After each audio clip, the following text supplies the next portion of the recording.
কুরআন কুরআন কুরআন কুরআন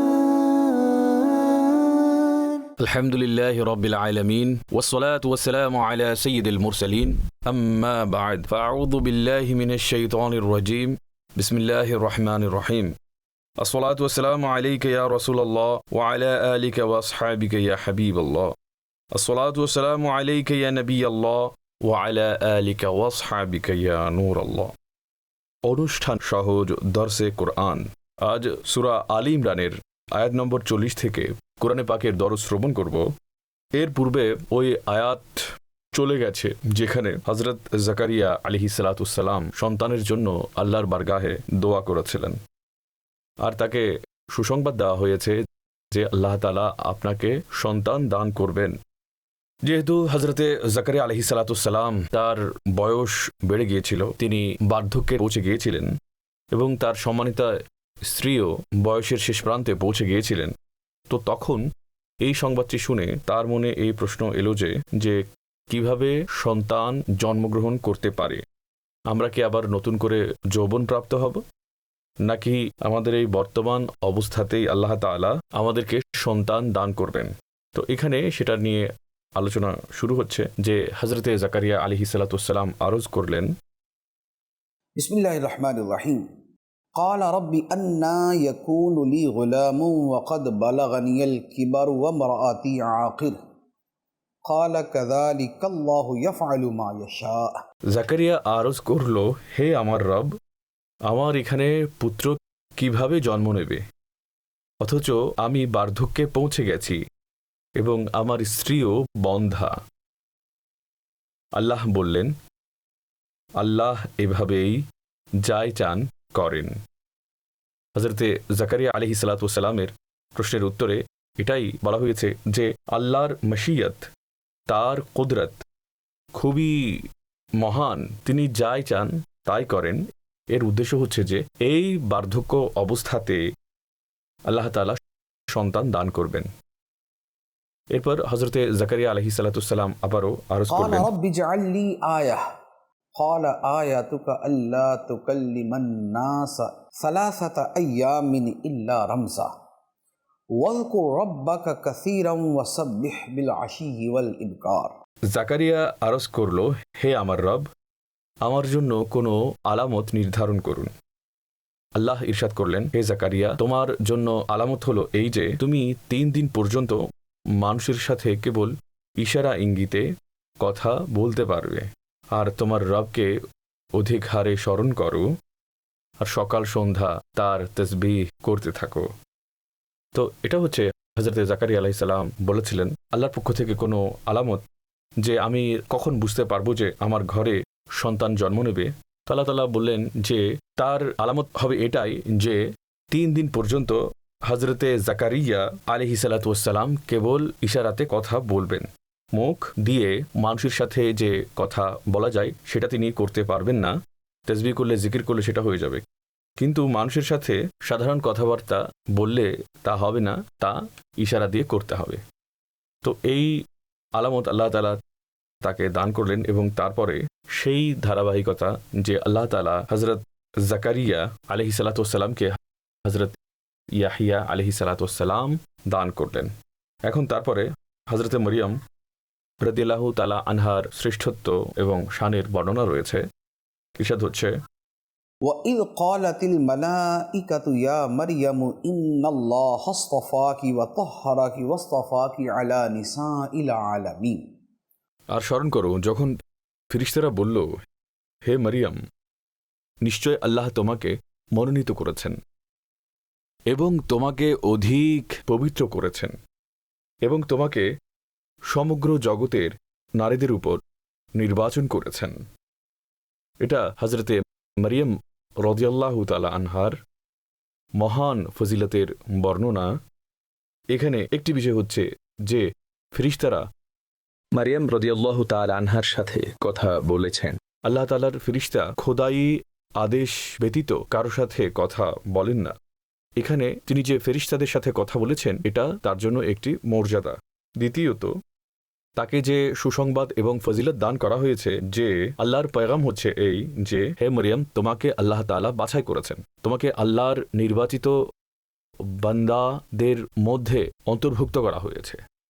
দ্বিতীয় কথা, যে তোমাকে খুব অধিক পবিত্র করেছেন।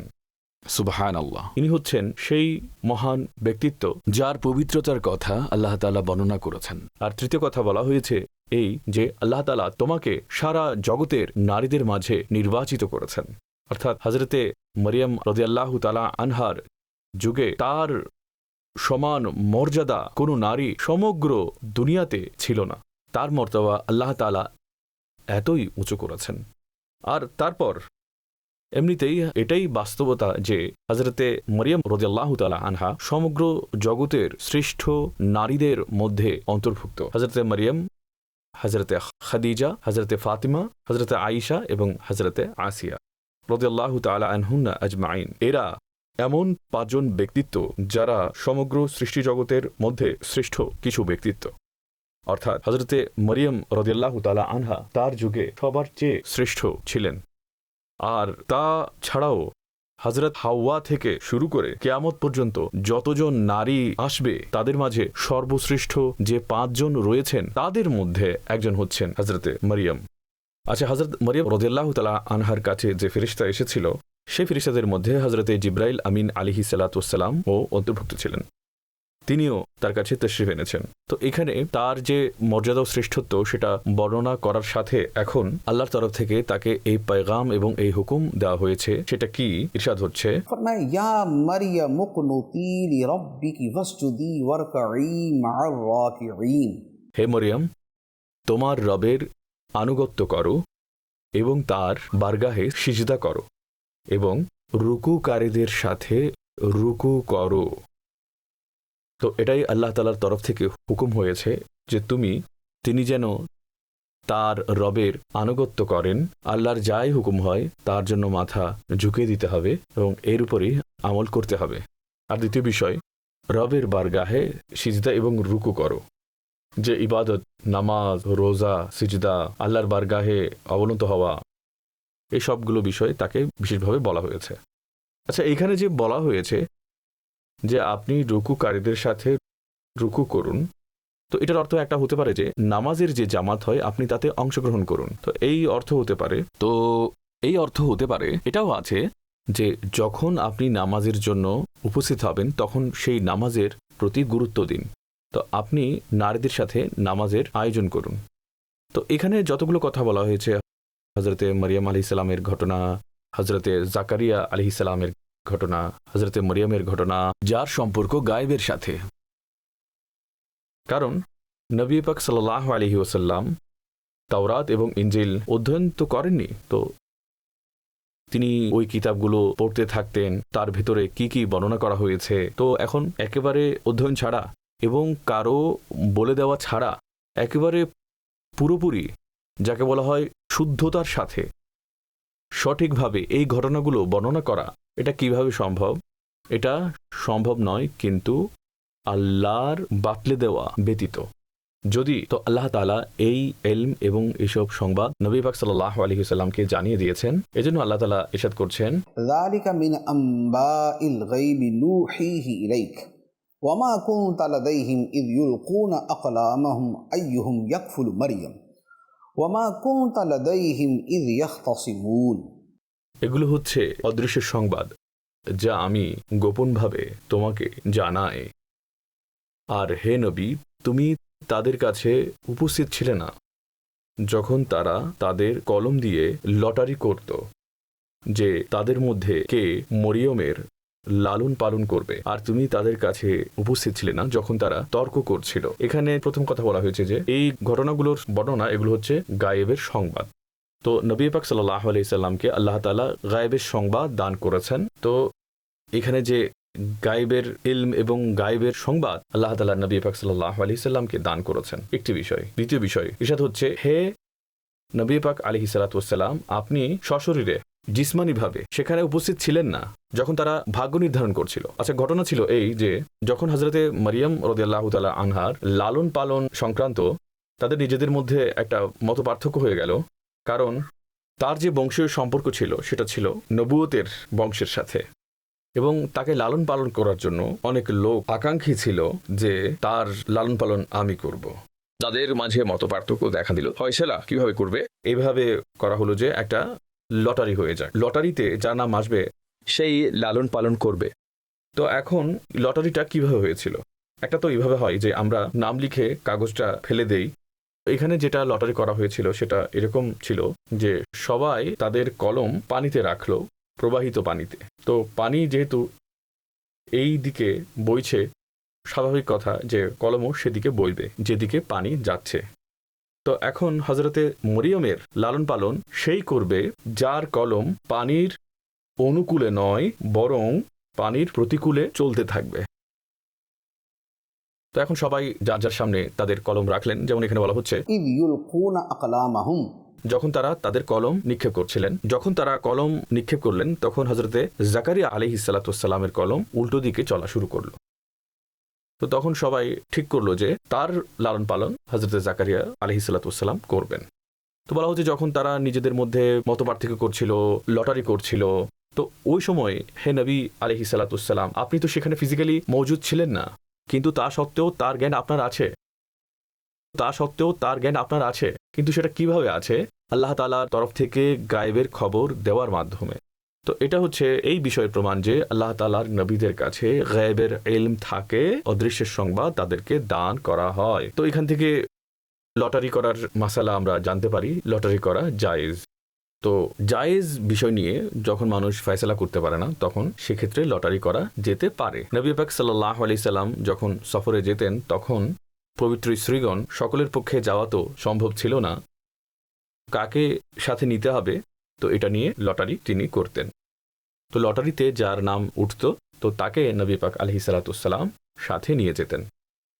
এখন এরপরে হযরতে ঈসা আলাইহিস সালাতু ওয়াস সালামের জন্মের বর্ণনা রয়েছে। ইরশাদ হচ্ছে إذ قالت الملائكة يا مريم إن الله يبشرك بكلمة منه اسمه المسيح عيسى بن مريم وجيها في الدنيا والآخرة ومن المقربين।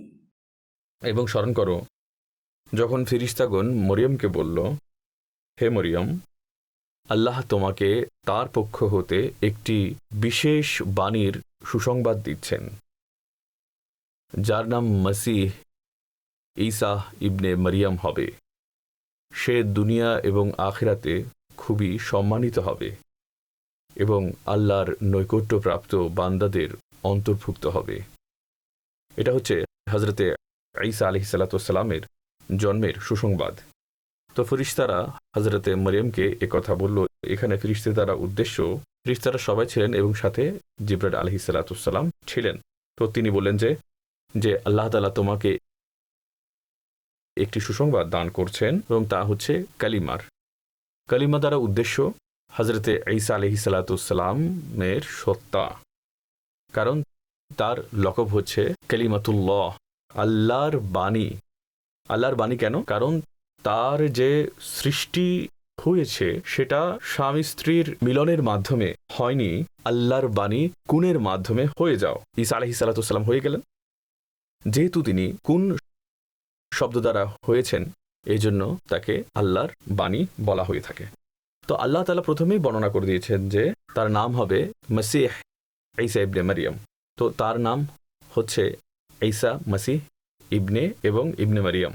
তো এখানে এই তিন শব্দটাই তার জন্য ব্যবহৃত হয়।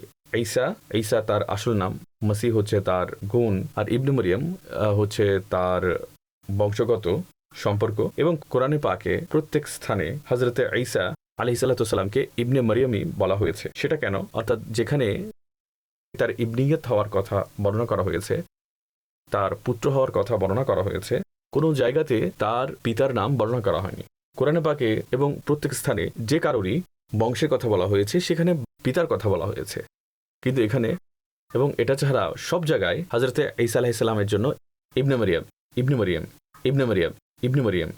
এটা এই কথার প্রমাণ যে তিনি কোনো পিতা ছাড়া তার মা হতে ভূমিষ্ঠ হয়েছেন, কেবল তার মা থেকেই জন্মগ্রহণ করেছেন। তো সুতরাং এটা আমাদের মৌলিক আকীদার অন্তর্ভুক্ত যে হযরতে ঈসা আলাইহিস সালাম কোনো পিতা ছাড়া তার মা হতে মুজিজা হিসেবে জন্ম নিয়েছেন। এটা হচ্ছে মুসলমানদের আকীদা। তো এখানে কিছু ন্যাচারালিস্ট যারা প্রকৃতিকে বেশি মান্য করে, তো মাআযাল্লাহ তারা এটা নিয়েও একটা তাবিল করে। তো এটা হচ্ছে জাহালাত। তো আল্লাহ তাআলা তার সাথে বর্ণনা করে দিয়েছেন যে হযরতে ঈসা আলাইহিস সালাতু ওয়াস সালাম দুনিয়া ও আখিরাতে বড় সম্মানের অধিকারী হবেন। দুনিয়াতে তাকে ভালোবাসার লোক অনেক বেশি হবে, তার নাম স্মরণীয় থাকবে, এবং আখিরাতে তিনি শাফাআতের মর্যাদা পাবেন, তিনি মর্যাদার স্থান লাভ করবেন এবং আল্লাহ তাআলার নৈকট্যপ্রাপ্ত বান্দাদের অন্তর্ভুক্ত হবেন। আল্লাহর নৈকট্যপ্রাপ্ত বান্দাদের অন্তর্ভুক্ত, আল্লাহর নৈকট্যপ্রাপ্ত বান্দাদের অন্তর্ভুক্ত। আর তার আরও শান কি সেটা বর্ণনা করা হচ্ছে। ওয়ায়ুকাল্লিমুন নাস ফিল মাহদি ওয়া কাহলাম ওয়া মিনাস সালিহিন। আর সেই ঈসা মানুষের সাথে দোলনায় এবং বয়স্ক বড় বয়সে কথা বলবে এবং সে বিশেষ বান্দাদের অন্তর্ভুক্ত হবে। তার 3টি গুণের কথা বর্ণনা করা হয়েছে। তিনি দোলনায় কথা বলা দ্বারা উদ্দেশ্য হচ্ছে যে যেই বয়সে শিশুরা কথা বলে না তিনি সেই বয়সে কথা বলবেন নিয়ে আগে পরে পুরোটাই ঘটনা রয়েছে। তো যখন মরিয়ম রাদিয়াল্লাহু তাআলা আনহা তাকে নিয়ে তার গোত্রের কাছে এলেন, তো যখন গোত্রের লোকেরা বলল যে হে মরিয়ম, এটা কি, তোমার তো বিয়ে হয়নি, এ বাচ্চা কোত্থেকে এসেছে? তো তখন তার মায়ের সতীত্বের সাক্ষ্য হযরতে ঈসা আলাইহিস সালাম দোলনায় থেকে দিয়েছেন। মানে তিনি তখন ভূমিষ্ঠ হয়েছেন মাত্র, অল্প বয়সে সাধারণ মানুষ কথা বলতে পারে না, হযরতে ঈসা আলাইহিস সালাম ওই সময়ে কথা বলেছেন। আর বড় বয়সেও তিনি কথা বলবেন, এই কথার প্রমাণ হচ্ছে যে তিনি বড় বয়সে পৌঁছবেন, যে তার যে জাহেরি হায়াতে মুবারাকা রয়েছে সেটাও সুদীর্ঘ হবে। তো এখানে তার সংবাদ রয়েছে। এখন তৃতীয় বিষয় বলা হচ্ছে তিনি বিশেষ বান্দাদের অন্তর্ভুক্ত হবেন, আল্লাহ তাআলার পছন্দের, আল্লাহ তাআলার প্রশংসিত বান্দাদের অন্তর্ভুক্ত হবেন। আচ্ছা, যখন এই সুসংবাদ হযরত মরিয়ম রাদিয়াল্লাহু তাআলা আনহাকে দেওয়া হলো যে তোমার সন্তান হবে যিনি আল্লাহর কালিমা ঈসা মসিহ ঈসা ইবনে মারিয়াম এবং নৈকট্যপ্রাপ্তদের অন্তর্ভুক্ত, এসব শান বর্ণনা করা হলো, হযরতে মারিয়াম আশ্চর্য হয়ে গেলেন, যে কারণ তার তো বিয়ে হয়নি। তিনি বললেন قالت رب أنى يكون لي ولد ولم يمسسني بشر قال كذلك الله يخلق ما يشاء إذا قضى أمرا فإنما يقول له كن فيكون। মরিয়ম বলল, হে আমার রব, আমার কাছে সন্তান কিভাবে হবে? আমাকে কোনো ব্যক্তি তো স্পর্শও করেনি। আল্লাহ বললেন, এইভাবেই আল্লাহ যা চান তিনি সৃষ্টি করেন। যখন তিনি কোনো কাজের সিদ্ধান্ত গ্রহণ করেন তখন তাকে কেবল এতটুকু বলেন যে হয়ে যাও, তো ওই কাজ তৎক্ষণাৎ হয়ে যায়। তো এটা হচ্ছে হযরতে মারিয়াম রাদিয়াল্লাহু তাআলা আনহার প্রশ্নের উত্তর, যে আমাকে তো কোনো মানুষ স্পর্শই করেনি, আমার বিয়ে হয়নি এবং আল্লাহ তাআলা আমাকে খারাপ কাজ থেকে মাহফুজ রেখেছেন, তো আমার কিভাবে সন্তান হবে? তো আল্লাহ তাআলার তরফ থেকে জবাব মিলল যে আল্লাহ যা চান তাই করেন। এটা হচ্ছে খোদার শান। আল্লাহ তাআলা এভাবেই করে দান করবেন এবং আল্লাহ তাআলা যে বিষয়ের ইচ্ছা করেন সেটা হয়ে যায়। মাধ্যমের অবলম্বন করা সেটা কেবল আমাদের জন্য। রব তাআলা তিনি হচ্ছেন মুসাব্বিবুল আসবাব, তার গুণ বলার কারণে সবকিছু অস্তিত্বমান হয়েছে। আর তার সাথে আল্লাহ তাআলা ইরশাদ করছেন যে ওয়ায়ুআল্লিমুহুল কিতাবা ওয়াল হিকমাতা ওয়াত তাওরাত ওয়াল ইনজিল। আল্লাহ তাকে কিতাব, হিকমত, তাওরাত এবং ইনজিল শেখাবেন। হযরতে ঈসা আলাইহিস সালামকে আল্লাহ তাআলা কিতাব, হিকমত, তাওরাত এবং ইনজিল শেখাবেন। এগুলো হচ্ছে তার আরও অতিরিক্ত ফজিলত। এরপর আরও হযরতে ঈসা আলাইহিস সালামের শান, এগুলো খুবই সবিস্তারে পরবর্তী আয়াতগুলোতে বর্ণনা করা হয়েছে এবং বলা হচ্ছে ورسولا إلى بني إسرائيل أني قد جئتكم بآية من ربكم أني أخلق لكم من الطين كهيئة الطير فأنفخ فيه فيكون طيرا بإذن الله وأبرئ الأكمه والأبرص وأحيي الموتى بإذن الله وأنبئكم بما تأكلون وما تدخرون في بيوتكم إن في ذلك لآية لكم إن كنتم مؤمنين। আর সেই ঈসা বনি ইসরায়েলের জন্য রাসূল হবেন। আর তিনি তাদেরকে কি বলবেন যে আমি তোমাদের রবের পক্ষ থেকে তোমাদের প্রতি একটি নিদর্শন এনেছি।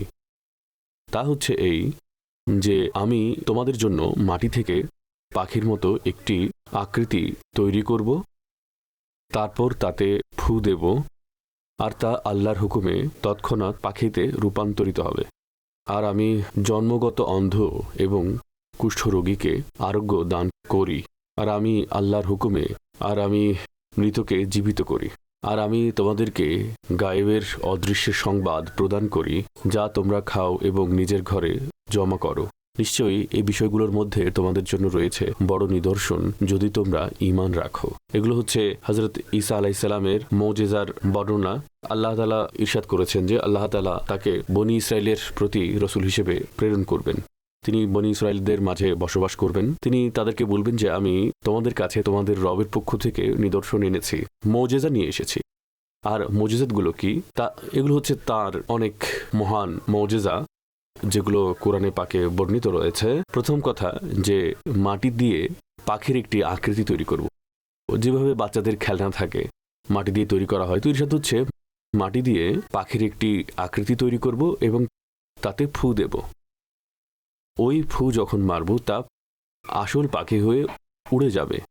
এটা হচ্ছে তার মুজিজা, যেখানে হচ্ছে তাতে রূহ দেওয়া, তাতে তার মধ্যে হায়াত দেওয়া, মাটির মূর্তিকে প্রকৃত প্রাণীতে রূপান্তরিত করা।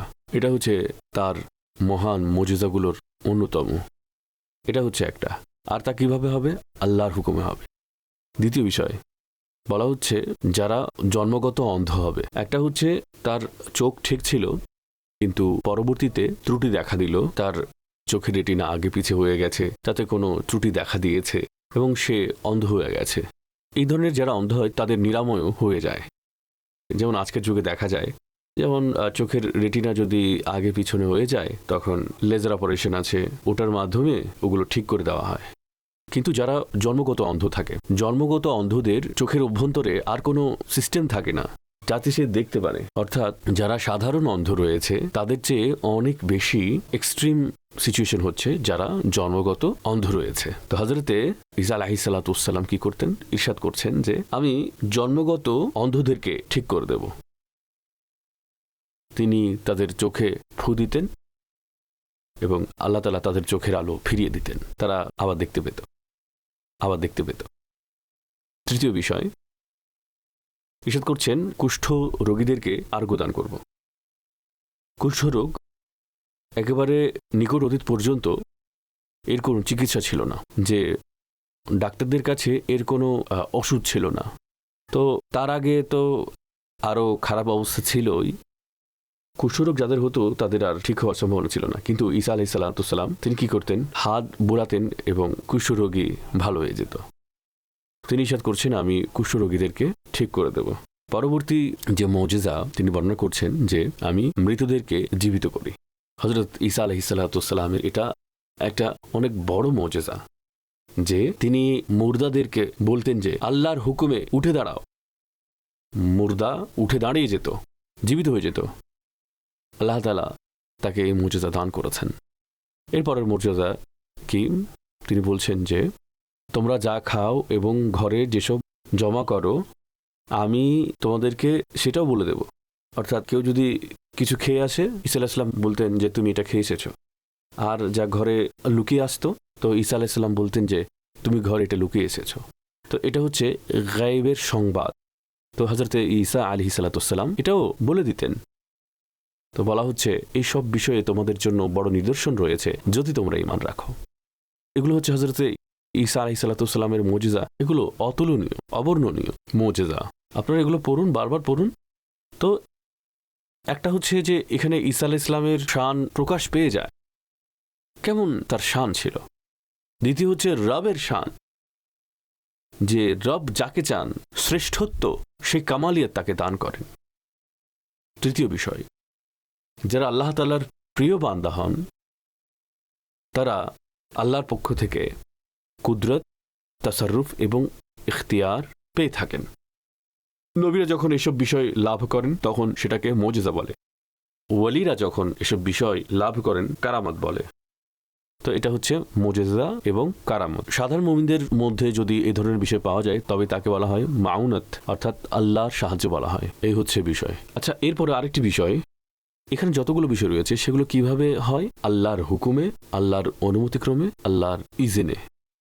তো জানা গেল যে আল্লাহর ইজনে আল্লাহর ওয়ালি, আল্লাহর নবী এই সব তাসারুফের ক্ষমতা রাখেন, ইখতিয়ার রাখেন, মুশকিল দূর করেন, বিপদ দূর করেন, মৃতকে জীবিত করেন, রোগীকে আরোগ্য দান করেন, কুষ্ঠরোগীকে ভালো করতে পারেন, অন্ধকে দৃষ্টিশক্তি দান করতে পারেন, অদৃশ্য সংবাদ দিতে পারেন। আর এই সবগুলো বিষয় এই আয়াতে বর্ণিত হয়েছে। আর আলহামদুলিল্লাহ, এটাই হচ্ছে মুসলমানদের এবং আহলে সুন্নতের আকীদা, যে আল্লাহ তাআলার প্রিয় বান্দাদেরকে এই ধরনের ক্ষমতা দান করা হয়। এগুলো আল্লাহ দান করেন। তো যা আল্লাহ দান করেন এগুলো তো আল্লাহরই মর্জি। যাকে যা ইচ্ছা দান করেন, ইউতিহি মান ইয়াশা যালিকা ফাদলুল্লাহ, এটা আল্লাহর অনুগ্রহ, যাকে ইচ্ছা দান করেন। সুতরাং এই আকীদা রাখা, সেটা মাআযাল্লাহ, এটা কোনো ধরনের শিরক নয় এবং এটা বিদআতের কোনো পর্যায়ে পড়ে না। এগুলো হচ্ছে কোরআন সম্মত আকীদা, বিপদ দূর করা, মনস্কামনা পূর্ণ করা, এই মুজিজা, এই কারামত, এই সবগুলো বিষয় কোরআন থেকে প্রমাণিত। আচ্ছা, এর সাথে আরেকটি বিষয়, মুজিজা, এটা কোরআন থেকে প্রমাণিত। একেবারে নিকটতীতে কিছু লোক ছিল যাদের ন্যাচারালিস্ট বা প্রকৃতিবাদী বলা হতো, তো তারা মুজিজাকে অস্বীকার করলো। তারা বলল যে না, আসলে বিষয়গুলো এরকম হয়, যে নিয়মে বিশ্বজগৎ চলছে তার বাইরে গিয়ে কোনো কিছু হতে পারে না। এটা হচ্ছে তাদের জ্ঞানের স্বল্পতা এবং মূর্খতার কারণ। কোরআন থেকেই প্রমাণিত যে আল্লাহ তাআলা নবীদেরকে মুজিজা দান করেন। এখন এরপরে আরো অতিরিক্ত ইরশাদ করা হচ্ছে হযরতে ঈসা আলাইহিস সালামের ব্যাপার। ومصدقا لما بين يدي من التوراة ولأحل لكم بعض الذي حرم عليكم وجئتكم بآية من ربكم فاتقوا الله وأطيعون। হযরতে ঈসা বলবেন, আর আমার পূর্বে যে তাওরাত কিতাব রয়েছে তার সত্যায়নকারী রূপে আগমন করেছি, আর এজন্য যে তোমাদের জন্য ওই বিষয়গুলো যা হারাম করা হয়েছিল তা হালাল করে দেব। আর আমি তোমাদের কাছে তোমাদের রবের পক্ষ হতে নিদর্শন নিয়ে এসেছি, সুতরাং আল্লাহকে ভয় করো আর আমার আনুগত্য করো। এই আয়াত মুবারাকাতে অনেকগুলো বিষয় রয়েছে। একটা হচ্ছে হযরতে ঈসা আলাইহিস সালামের ব্যাপারে একটি বিষয় জানা গেল যে তিনি তাওরাতের সত্যায়নকারী এবং প্রত্যেক নবী তার পূর্ববর্তী নবীর কিতাবের সত্যায়ন করে থাকেন, সুতরাং তিনি তাওরাতের সত্যায়নকারী। দ্বিতীয় বিষয় হচ্ছে, বলা হচ্ছে কিছু বিষয় যা তোমাদের জন্য হারাম করা হয়েছিল আমি তা তোমাদের জন্য হালাল করতে এসেছি। এটা কি বিষয়? হচ্ছে এই যে কিছু বিষয় যেগুলো বনী ইসরায়েলের জন্য আগে হালাল ছিল, কিন্তু তাদের কিছু আচরণের কারণে তাদের উপর সেগুলো হারাম করে দেওয়া হয়েছিল। তো এগুলো কোরআনে পাকে এগুলোর সবিস্তার বর্ণনা রয়েছে। এখন হযরতে ঈসা আলাইহিস সালাম ইরশাদ করছেন যে হযরতে মুসা আলাইহিস সালামের শরীয়তে তোমাদের জন্য কিছু বিষয় হারাম ছিল, যেমন উটের মাংস, চর্বি, পাখি, ওইসব বস্তু আমি তোমাদের জন্য হালাল করতে এসেছি। আচ্ছা, এর সাথে এটাও জানা গেল যে হুকুম মনসুখ হয়ে থাকে। কিছু লোক রয়েছেন যারা মনসুখকে অস্বীকার করেন। তারা বলে যে আল্লাহ তাআলা যে হুকুম দিয়েছেন সেটাই চলবে, আর কিছু হবে না, হতে পারে না। তো বিষয় হচ্ছে এই যে বর্তমানের জন্য ঠিক আছে যে সরকার দো আলম সাল্লাল্লাহু আলাইহি সাল্লামের পরে এখন আর কোনো কিছু মনসুখ হবে না, কারণ মনসুখ তার মাধ্যমেই হতো, যেহেতু নবীর সিলসিলা বন্ধ হয়ে গেছে। সুতরাং এতটুকু তো ঠিক আছে যে খতমে নবুয়তের পরে নবীর সিলসিলা বন্ধ হয়ে গেছে। নবী পাক সাল্লাল্লাহু আলাইহি সাল্লামের দুনিয়া থেকে তাশরিফ নিয়ে যাওয়ার পরে এখন মনসুখ হওয়া বন্ধ হয়ে গেছে। কিন্তু পূর্ববর্তী যে উম্মত ছিল এবং কোরআনে পাকে যেসব আহকাম রয়েছে এবং ইসলামী আহকাম রয়েছে তাদের মধ্যে নাসখ সেটা হয়ে এসেছে। আর এটার দলিল হচ্ছে এই, যেসব বিষয় মুসা ইসলামের শরীয়তে হারাম করা হয়েছিল, হযরত ঈসা আলাইহিস সালাম ইরশাদ করছেন যে আমি সেগুলো হালাল করব। তো এ থেকে জানা গেল যে নাসখ হতে পারে। তার সাথে আরেকটি বিষয় জানা গেল যে আল্লাহর নবী হিল্লাত এবং হুরমতকে নিজের দিকে সম্পৃক্ত করছেন। আল্লাহ তাআলা তাদেরকে ইখতিয়ার দিয়েছেন, এটা আর অন্য কোনো বান্দা এই কথা বলতে পারে না। যেমন আমরা আলেম হতে পারি, মুফতি হতে পারি, তো আমরা এই কথা বলতে পারি না যে আমরা এই বিষয়টা হালাল করে দিয়েছি। আমরা সুদ হারাম করে দিয়েছি। আমরা করিনি, আল্লাহ করেছেন, আল্লাহর নবী করেছেন। সুতরাং যে গায়রে নবী আছে সে কখনোই কথা বলতে পারে না যে আমি হারাম করেছি, আমি হালাল করেছি। তো আমি হারাম করেছি, আমি হালাল করেছি, এটা হয়তো আল্লাহ বলবেন, যিনি প্রকৃত শারে শরীয়তের প্রবর্তক, অথবা তার দানক্রমে তার নবী বলতে পারেন, যিনি যেমন আমাদের নবী সাল্লাল্লাহু আলাইহি ওয়াসাল্লাম, ইনি অনেক স্থানে উল্লেখ করেছেন যে আমি এটা হালাল করেছি, এটা হারাম করেছি, আমি এটা তোমাদের জন্য নিষেধ করেছি, এটা তোমাদের উপর আমি ফরজ করেছি। সুতরাং এই ধরনের নিসবত করা সেটা জায়েজ। আচ্ছা, এই সকল ইখতিয়ার, সকল শ্রেষ্ঠত্ব, এরপরেও একথা মাথায় রাখতে হবে যে নবী মুজিজা এবং মর্যাদা সত্ত্বেও তিনি কখনো রব হতে পারেন না, তিনি বান্দাই থাকেন। তিনি বান্দাই থাকেন, মখলুকই থাকেন, রব হতে পারেন না। তো ইরশাদ হচ্ছে যে ইন্নাল্লাহ রাব্বি ওয়া রাব্বুকুম ফা'বুদুহু হাদা সিরাতুম মুস্তাকিম। নিশ্চয়ই আল্লাহ আমার রব ও তোমাদের রব, সুতরাং তারই ইবাদত করো, এই হচ্ছে সরল পথ। সুতরাং ঈসা আলাইহিস সালাম রব নন, বরং রবের বান্দা। আমাদের আকা সাল্লাল্লাহু আলাইহি ওয়াসাল্লাম হযরত ঈসা আলাইহিস সালাম থেকেও শ্রেষ্ঠ, কিন্তু সবকিছু সত্ত্বেও তিনি কি আশহাদু আন্না মুহাম্মাদান আবদুহু ওয়া রাসূলুহু, আমি সাক্ষ্য দিচ্ছি যে মুহাম্মদ সাল্লাল্লাহু আলাইহি ওয়াসাল্লাম আল্লাহর বান্দা এবং তার রাসূল।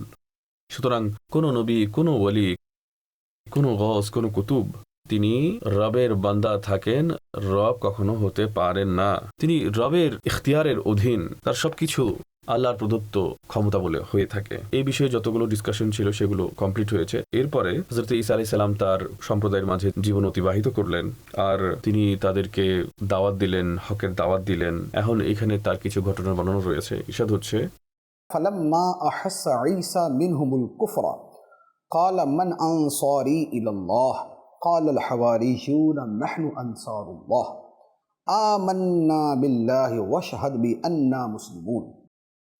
তারপর যখন ঈসা সে বনী ইসরাইলের মাঝে কুফরি পেল, তখন সে বলল, আল্লাহর পক্ষ হয়ে কে আমার সাহায্যকারী হবে?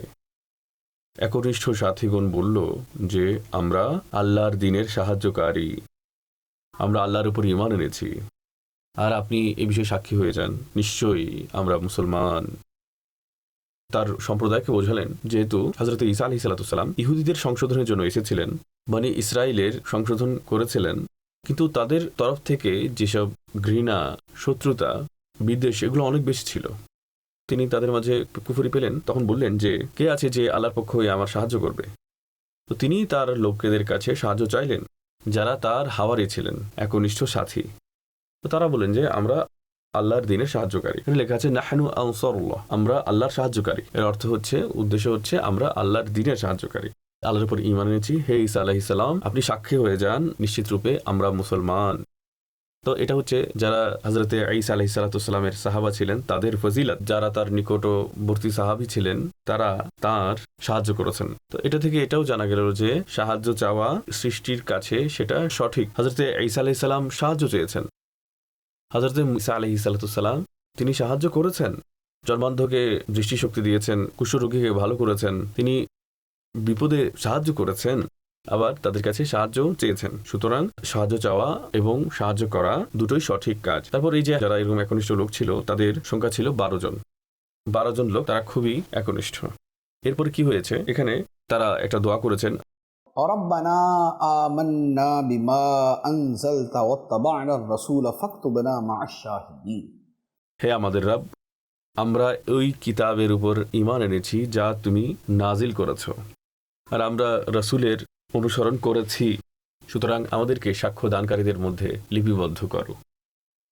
তো এখানে যে হাওয়ারিগণ ছিল তারা নিজেদের ঈমানের ব্যাপারে হযরতে ঈসা আলাইহিস সালামকে সাক্ষী বানিয়েছেন, এবং তারা আল্লাহর দরবারে আরজ করলেন যে হে মাওলা, এসব লোকেরা হযরত ঈসা আলাইহিস সালামকে মানুক আর না মানুক, কিন্তু আমরা তোমার প্রকৃত বান্দা, দ্বীনে খোদার মদদগার, আমরা আল্লাহর কিতাবে ঈমান রাখি, আমরা রাসূলের অনুসরণ করি, সুতরাং আমাদেরকে সাহায্যকারী এবং সাক্ষ্য দানকারীদের মধ্যে অন্তর্ভুক্ত করো।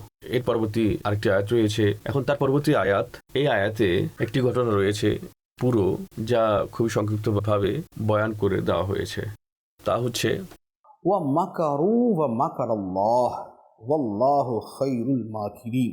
আর কাফিররা গোপন ষড়যন্ত্র করল, আর আল্লাহ তাআলা তার গোপন পরিকল্পনা করলেন, আর আল্লাহ হচ্ছেন সবচেয়ে উত্তম গোপন পরিকল্পনাকারী। তো এখানে কি হয়েছে যে কাফিররা গোপন ষড়যন্ত্র করেছে, কাফিররা ধোঁকাবাজি করেছে, আর আল্লাহ তাআলা তার গোপন ব্যবস্থাপনা করলেন। তো এখানে প্রথমে এই কথাটা বলে দিই, এই যে এখানে কোরআনের যে শব্দটি ব্যবহার করা হয়েছে, কোরআনের যে তর্জমা আমি আপনাদের সামনে পড়েছি, এখানে যে শব্দটি রয়েছে সেটা হচ্ছে মাকার। আমাদের সাধারণ ভাষায় এটার অর্থ হচ্ছে ধোঁকা এবং প্রতারণা, কিন্তু আরবি ভাষায় মকরের অর্থ ধোঁকা এবং প্রতারণা করা সেটিও হয়, এবং কোনো গোপন পরিকল্পনা অর্থেও ব্যবহৃত হয়। যখন এই শব্দের সম্পর্ক আল্লাহ তাআলার দিকে করা হবে ওয়া মাকার আল্লাহ, তখন এর অর্থ ধোঁকা, প্রতারণা ইত্যাদি হবে না, তখন এর তর্জমা হবে যে গোপন ব্যবস্থাপনা। উর্দুতে কাফেররা যেটা করেছে সেটা মকর ছিল, সেটা ধোঁকা ছিল, সেটা প্রতারণা ছিল। উর্দুতে অনেক অনুবাদক যারা এই আয়াতের অনুবাদ করতে গিয়ে ভুল করেছেন, তারা অনুবাদ এভাবে করেছেন যে কাফিররা প্রতারণা করেছে এবং খোদাও তাদের সাথে প্রতারণা করেছেন, মাআদাল্লাহ। তো এটা খুবই ভুল একটি তর্জমা, এটা করা যাবে না। আলহামদুলিল্লাহ, এটা ইমাম আহলে সুন্নাত মুজাদ্দিদুদ্দিন ওয়া মিল্লাত শাহ ইমাম আহমদ রাজা খান আলিহি রহমতুর রহমান, আহমদ রাজা খান রহমতুল্লাহ আলিহির তার সুন্দর আদব এবং সুন্দর বুঝের এবং তার জ্ঞানের আধিক্য ছিল যে তার এক্সাক্ট সহি তর্জমা করেছেন। সেটা কোথায়? আমি যে তর্জমা পড়েছি সেটা কানজুল ইরফান, যেটা হচ্ছে আমার কর তর্জমা, কিন্তু এই যে তর্জমাটা নিয়েছি সেটা আলা হযরতের অনুবাদ থেকেই। তো কাফিরেরা হামলা করলো, প্রতারণা করলো এবং আল্লাহ তাআলা গোপন ব্যবস্থাপনা করলেন।